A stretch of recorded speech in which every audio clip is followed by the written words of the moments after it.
Carol Burnett and Friends, starring Carol Burnett.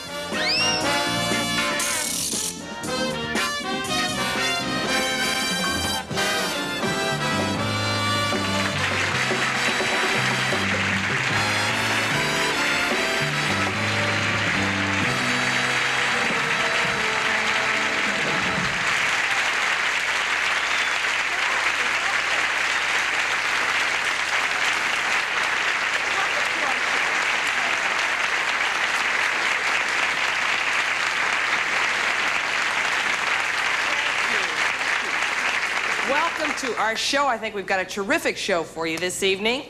We have our regulars, Harvey, Korman, Vicki Lawrence, and Tim Conway, and our marvelous orchestra led by Pete Matz over there. Do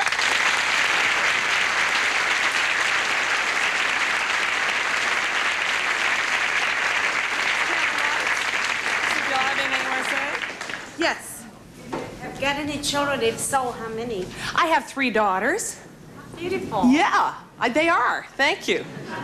Yes. You know the skit where you take off the queen? Yes. Always refer to your husband as the king. I know that's wrong. I understand that. But see, we don't want everybody to really think we're doing Queen Elizabeth when we do her. Because I don't want... Are you from England? Yes. Were you upset when you saw us do it? No, see, there's a big stink in England about calling Philip the king because he's a prince consort. Oh, you mean they're really calling him the king in England? No, he tried to become the king, but... He did, that little Dickens. Yeah, how tall is he? I think he's 6'3". You know, I know you're from England and you don't know how tall he is. I'll tell you, I saw him when we were in Australia a couple of years ago when the Queen and the Prince consort were down there. Philip, you'd think he was huge, right? And we were right next to him, and she's teensy. She's real tiny lady, beautiful skin, complexion, and everything. And she walked by, and Philip walked by, and he's not even 6 feet tall. He's about 5'11". And you always think he's huge, but I think what they do is get these little teeny men to stand while he's reviewing, so he looks so big, you know? Yes. Did you ever make a film with Lucille Ball? Sure I would. You got one? I love it. All right, don't go away. We'll be right back.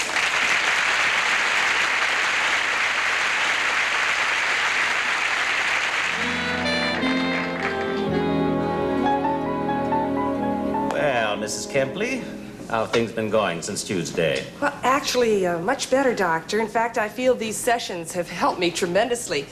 I think I'm beginning to overcome my feelings of hostility towards my in-laws. That's good. We're making progress.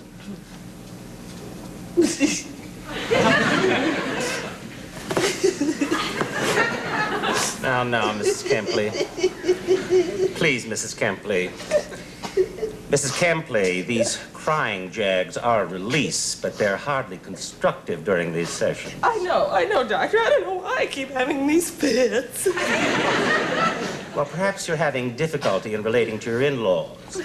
No, I don't think it's them. I really don't. Well, you've been coming here for 7 weeks now, and we don't seem to be getting to the core of what's really bothering you. I know that, Doctor. That's why I'm here. I want to find out what it is myself. Well. Mrs. Kempley, oftentimes our emotional problems are not related to present stimuli, but these kind of traumas are often related to the past. We can trace them to our former life, you know, when we were a child, things that have... Has anything happened to you in your childhood, some unfortunate experience? My childhood? Mm-hmm.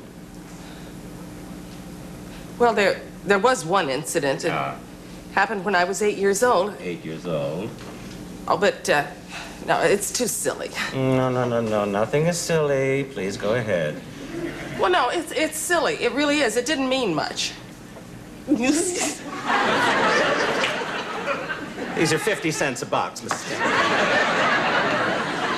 Now, look, Mrs. Kempley, I want you to understand this. I'm your doctor. I'm here to help you, and I want you to tell me all about it. Well, you know something? I really do think that this was the most traumatic thing that ever happened to me in my whole life.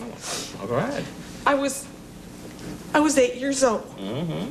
And I had this pail that I loved. Pail? And I was playing with it in the sandbox. Mm-hmm. And this fat kid came over. And he took it away and he wouldn't give it back. let me get this straight, Miss Korman. Are you saying that the most traumatic thing that ever happened to you was this fat kid came over and took away your pail? I told you it was silly. No. I'm sure it hurt you very much. I'll never forget him. He was such a fat bully. And he took my pail away. And he was fat. Well, now, Mrs. Kempley, you have to understand where he was at. You know, often overweight children have very severe problems of their own. And oftentimes they try to compensate by unnecessary aggression. I myself was a chubby child. And he was mean. Mean. Not only did he take my pail away, but he kicked it and he put a dent in it.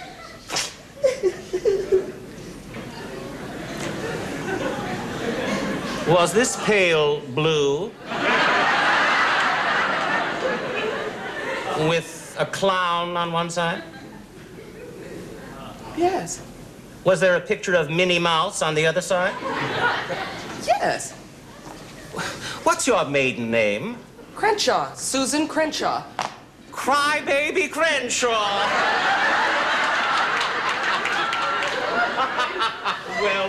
Well. Fatso Hoffman. Don't call me that. So it was you. You took away my pail. It was my pail. No, it wasn't. It was my favorite toy of all time, and you stole it, and you kicked it, and you put a dent in it. No. If you remember, I didn't steal it. You sold me your pail. No, I didn't. No, Yes, no. you did. I gave you 6 pieces of saltwater taffy for it. Oh, yes. Who else would have saltwater taffy but Fatso Hoffman? I remember distinctly. You came over to me, and you said, "Can I have some of your saltwater taffy? I'll give you my pail if you give me 6 pieces." I did not, and I don't talk that way. Yes, you did, and you always had that stupid lisp. I did not. This is the way it happened. You waddled up to me with all your fat tucked in your daddy's bathing suit. And you said to me, "You better give me that pail, or I'm gonna go shame in your sandbox.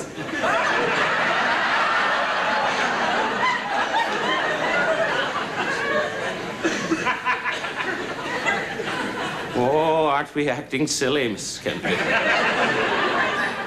Have you forgotten? We're adults now.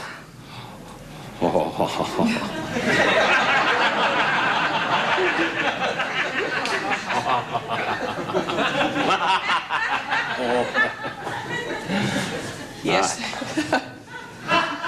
You're right. It was so long ago. This is silly. Long time ago. Silly. All right, now let's see. Now, then you would admit then that perhaps your in-laws are a factor in these feelings of inadequacy. I think we could safely assume that, Doctor. Yeah. Oh, you know, and something else I think I discovered that I think I'm improving. Yeah. I feel that I was having these feelings of inferiority around my sister-in-law. You know, that she was a rival for my husband's affections, but, you know, I'm not feeling that anymore. There we go. That's very good. Very good. It was my pail. It was my pail. This is ridiculous. How can I continue taking therapy with the very man who gave me my hang-ups? I don't believe that I gave you your hang-ups. How could I give you any problems by the simple purchase of your pail? Theft, Fatso, theft, and I want it back. It was over 30 years ago. I don't have your pail. If you don't give me back my pail, I'm going to report you to the AMA. Go right ahead. Who are they going to believe? A respected psychiatrist or a neurotic, lisping crybaby?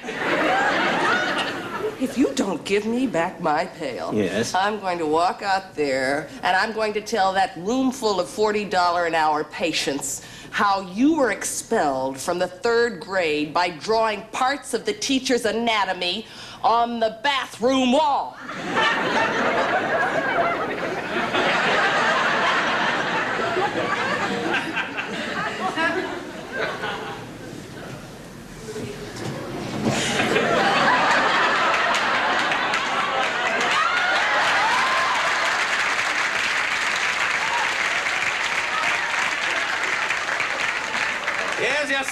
stupid pail.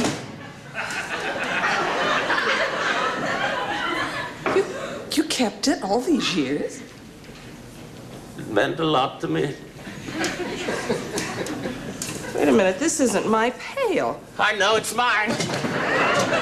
No. Mine had a yellow handle. This pail belonged to Adrian Lenore Weingart. Well, then I don't have your pail.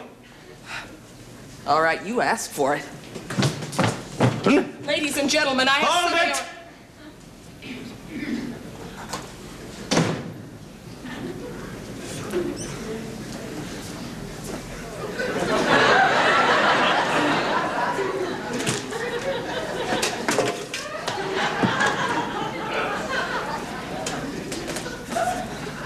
Perhaps this is your pail. No. No, this is Daisy Duck on it. Mine had Minnie Mouse.